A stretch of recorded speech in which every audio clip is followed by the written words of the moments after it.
Ողջույն սիրելի հետևորդներ, USR Media-ի YouTube-յան ալիքում ԱՄՆ գլխավոր լուրերն են նախապես ուզում շնորհակալություն հայտնել բոլորին ձեր ջերմ խոսքերի եւ աջակցության համար։ Միևնույն ժամանակ ցանկանում եմ ընդգծել, բաժանորդագրվեք եւ հետևեք լուրերին Միացյալ Նահանգներից։ Կիսվեք բոլոր թողարկումներով, եթե կարևորում եք ազնիվ, անկեղծ եւ ճշգրիտ տեղեկատվությունը։ Նախագահ Դոնալդ Թրամփը հրահանգել է դաշնային ներգաղթի պաշտոնյաներին առաջնահերթ դարձնել արտաքսումները դեմոկրատների ղեկավարած քաղաքներից։ Թրամփը կոչ է արել Միացյալ Նահանգների մաքսային եւ ներգաղթի ծառայությանը ICE աշխատակիցներին անել ամեն ինչ պատմության մեջ ամենախոշոր զանգվածային արտաքսման ծրագիրը իրականացնելու համար։ Նա հավելել է, որ այդ նպատակին հասնելու համար պաշտոնյաները պետք է ընդլայնեն ձերբակալությունները եւ արտաքսումների ջանքերը Միացյալ Նահանգների ամենախոշոր քաղաքներում, ինչպիսիք են Լոս Անջելեսը, Չիկագոն եւ Նյու Յորքը, որտեղ ապրում են միլիոնավոր ապօրինի ներգաղթյալներ։ Միևնույն ժամանակ Թրամփի վարչակազմը հրահանգել է ժամանակավորապես դադարեցնել ձերբակալությունները ֆերմաներում, ռեստորաններում, հյուրանոցներում,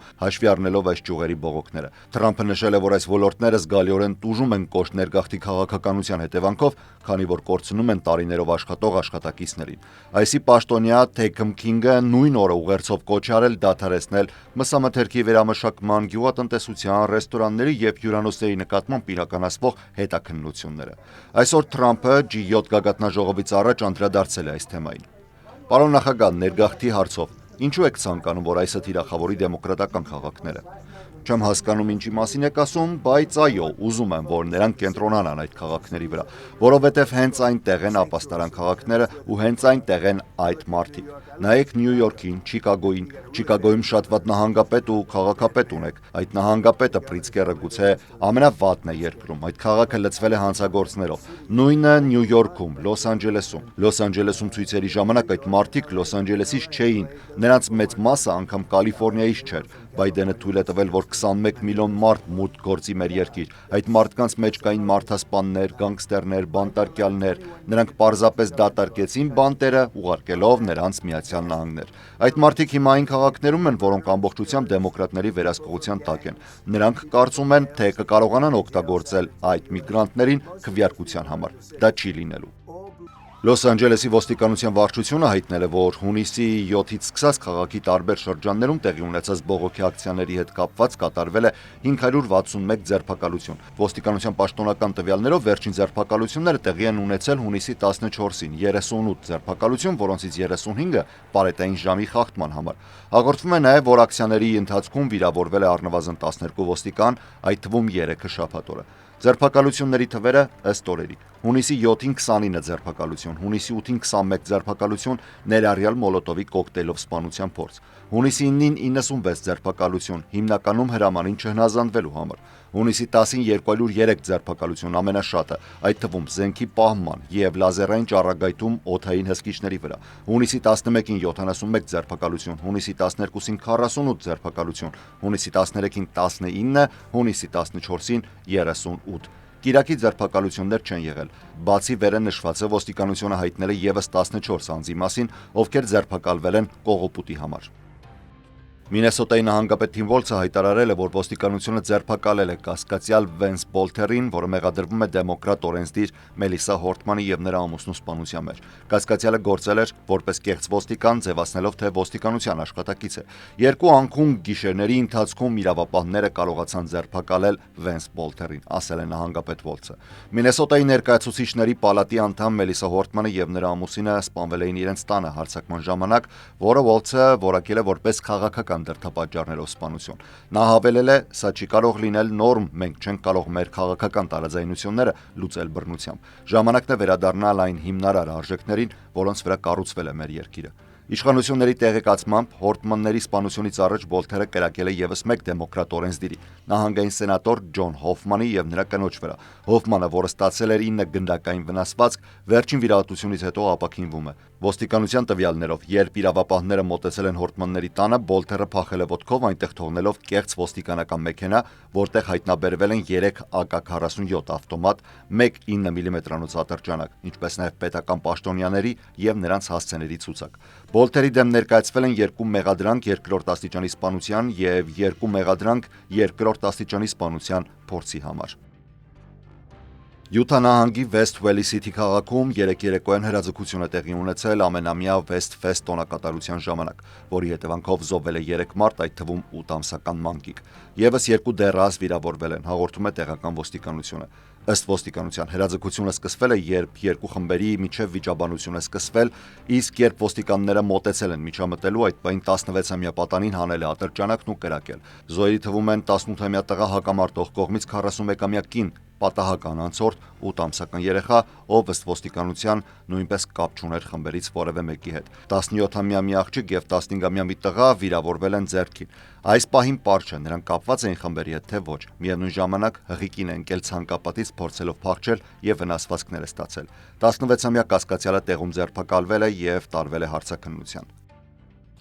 Կանադայում անցկացվող մեծ յոթնյակի գագաթնաժողովի շրջանակում համաշխարհային առաջնորդները փորձում են գտնել ուղիներ զսպելու Իսրայելի եւ Իրանի միջև աճող լարվածությունը։ Ամերիկայի Միացյալ Նահանգների նախագահ Դոնալդ Թրամփը հայտարարել է, որ Իրանը պետք է զիջումների գնա իր միջուկային ծրագրում նախքան չափազանց ուշ լինելը։ Թրամփը նշել է, որ Իրանի ղեկավարները ցանկանում էին բանակցել, սակայն ըստ նրա 60 օրվա ընթացքում որևէ պայմանավորվածության չեն հասել մինչև Իսրայելի 4 օր առաջ սկսված օդային հարձակումները։ Նրանք պետք է պայմանավորվեն, ասել է նա։ Գագաթնաժողովի հյուրընկալողը կանադայի վարչապետ Մարկ Քարնին իր խոսքում ընդգծել է, որ աշխարհը հիմա փնտրում է առաջնորդություն եւ ճգնաժամային պահերին սպասում է հստակ ուղենիշների G7-ից։ Մեծ Բրիտանիայի վարչապետ Քիր Ստարմերը, Ֆրանսիայի նախագահ Էմանուել Մակրոնը, Իտալիայի վարչապետ Ջորջա Մելոնին եւ Գերմանիայի կանցլեր Ֆրիդրիխ Մերցը գագաթնաժողովից առաջ հանդիպել են քննարկելու մերձավոր արևելքում խորացող ճգնաժամը։ Գերմանիան հայտարարել է, որ պատրաստում է հայտարարության նախագիծ, որով շեշտվելու է, որ Իրանին չի կարելի երբեք թույլ տալ ձեռք բերել միջուկային զենքի կարողություն։ Թրամփն իր հերթին ասել է, որ Իրանն այս պատերազմում հաղթող չէ։ Նրանք պետք է բանակցեն եւ դա պետք է լիներ դեռ 3, եթե ոչ հիմա, ապա շուտով կարող է չափազանց ուշ լինել։ Հարցին թե ինչ պայմաններում Միացյալ Նահանգները ռազմականորեն կմտնի հակամարտության մեջ, Թրամփը հրաժարվել է պատասխանել։ Թրամփը նաև քննադատել է G7-ի ներկայիս կազմը, նշելով, որ սխալ էր 2014 թվականին Ռուսաստանին հեռացնել խմբից։ Նա նաև ակնարկել է, որ դեմ չէ Չինաստանին միացնելու հնարավորությանը։ Թրամփը գագաթնաժողովի շրջանակում առանձին հանդիպումներ է ունենալու այլ առաջնորդների հետ, ներառյալ Մեքսիկայի նախագահ Կլաուդիա Շեյնբաումի եւ Ուկրաինայի նախագահ Վոլոդիմիր Զելենսկիի հետ։ G7-ը ժամանակին G8 էր։ Բարակ Օբաման եւ մի մարդ անունով Թրյուդո չցանկացան, որ Ռուսաստանը շարունակի անդամակցությունը։ Ես կարծում եմ դա մեծ սխալ էր։ Եթե Ռուսաստանը շարունակեր, լիներ մասնակցող, հիմա պատերազմ չէր լինի։ Եվ եթե Թրամփը լիներ նախագահ 4 տարի առաջ, նույնպես պատերազմ չէր լինի։ Բայց եղավ այնպես, ինչպես եղավ։ G8-ից անցում եղավ դեպի G7, կարծեմ 8 կամ 9 տարի առաջ։ Նրանք դուրս հանեցին Ռուսաստանին, ինչը ես նույնիսկ քաղաքականության մեջ չլինելով բացահայտորեն քննադատել եմ։ Ես այդ ժամանակ էլ բարձրաձայն ասում էի, որ դա սխալ է։ Սխալ էր, որովհետև այսօր մենք ծախսում ենք այդքան ժամանակ խոսելով Ռուսաստանի մասին, Ռուսաստանի հետ, բայց նա այլևս սեղանի շուրջ է ու դա բարդացնում է իրավիճակը։ Իրանի արձակած հրթիռների հետևանքով բազմաթիվ զոհեր են գրանցվել Իսրայելում։ Հրթիռները հարվածել են Թել Ավիվին եւ Հայֆայի նավահանգստային քաղաքին, դեռևս լույսը չբացված երկուշաբթի վաղ առավոտյան։ Դեպքից հետո Իսրայելի պաշտպանության նախարարը զգուշացրել է, որ Իրանի բնակիչները կվճարեն դրա գինը։ Սակայն ավելի ուշ այդ հայտարարությունները մեղմացվել են եւ Իսրայելը հայտնել է, որ նպատակ չունի դիտավորյալ վնասել խաղաղ բնակչությանը։ Իսրայելի ազգային արտակարգ ծառայությունները հայտնել են, որ ուրբաթ օրվանից ի վեր զոհվել է առնվազն 23 քաղաքացիական անձ, եւս 100-ը վիրավորվել են։ Իսրայելի հարվածները Իրանին ուղղված վերջինիս միջուկային եւ բալիստիկ հրթիռային ծրագրերի վրա Իրանում հանգեցրել են առնվազն 220 զոհի, որոնց 90%-ը ըստ Իրանի առողջապահության նախարարության եղել են քաղաքացիական անձինք։ Թել Ավիվի խիստ բնակեցված թաղամասում մի քանի բնակելի շենքեր ամբողջությամբ ավերվել են, ընդամենը մի քանի 100 մետր հեռավորության վրա ԱՄՆ դեսպանատան մասնաճյուղից։ Վերջինս թեթև է վնաս կրել, սակայն Միացյալ Նահանգների անձնակազմը վնասվածքներ չի ստացել։ Հայտարարվում է նաև, որ Հայֆայի նավահանգստի մոտակայքում հրդեհ է բռնկվել էլեկտրակայանում, իսկ որոնողափրկարարական աշխատանքները շարունակվում են։ Իրանի հեղափոխական պահակազորը հայտարարել է, որ այս հարձակման ժամանակ օգտագործվել է նոր մեթոդ, որը ստիպել է Իսրայելի բազմաշերտ պաշտպանության համակարգերին հարվածել հարվածել միմյանց, ապահովելով հարվածների հաջող կատարում։ Սակայն Իսրայելը չի հաստատել, որ իր պաշտպանական հրթիռներն իրար են խփել։ Երկուշաբթի Իսրայելի բանակը կրկին հարվածել է Իրանի հեղափոխական պահակազորի եւ բանակի հրամանատարական կենտրոններին։ Իսրայելը սկսել էր հարձակումը ուրբաթ օրը, ոչնչացնելով Իրանի ռազմական եւ գիտական վերնախավը եւ վնասելով միջուկային օբյեկտներ։ Ըստ Իսրայելի, արշավը կշարունակվի եւ կսրվի առաջիկա օրերին։ Իրանն էլ իր հերթին հայտարարել է, որ կբացի դժոխքի դռները որպես պատասխան։ Միացյալ Նահանգների նախագահ Դոնալդ Թրամփը բազմիցս հայտարարել է, որ Իրանն այս պատերազմին վերջ կարող է տալ ընդունելով խիստ սահմանափակումներ միջուկային ծրագրի շուրջ։ Թեհրանը պնդում է, որ ծրագիրը խաղաղ նպատակով է, սակայն արևմտյան երկրներն ու ՄԱԳԱՏԷ-ն զգուշացնում են, որ այն կարող է վերածվել միջուկային ռումբի արտադրության։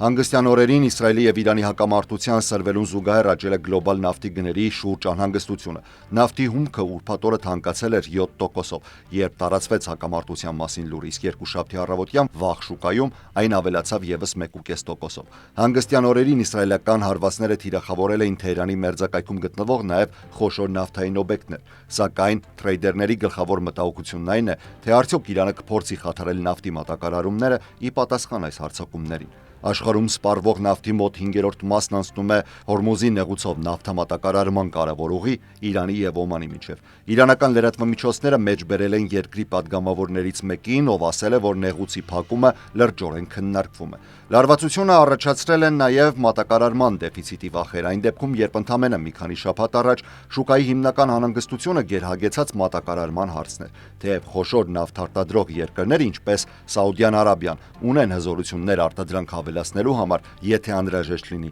թրեյդերները զգուշացնում են, որ շուկայում կարող է շատ քիչ պահուստային հզորություն մնալ։ Դա կդարձնի նավթի գները խիստ գայուն հակամարտության հետագա սրացման կամ այլ անակնկալ ցնցումների նկատմամբ։ Առայժմ հակամարտության արագ ավարտի հույսերը բավական փոքր են։ Երկու կողմերն էլ շարունակում են հարձակումները։ Իրանն էլ հայտարարել է, որ չի բանակցի հրադադարի շուրջ, քանի դեռ Իսրայելի օդային հարձակումները շարունակվում են։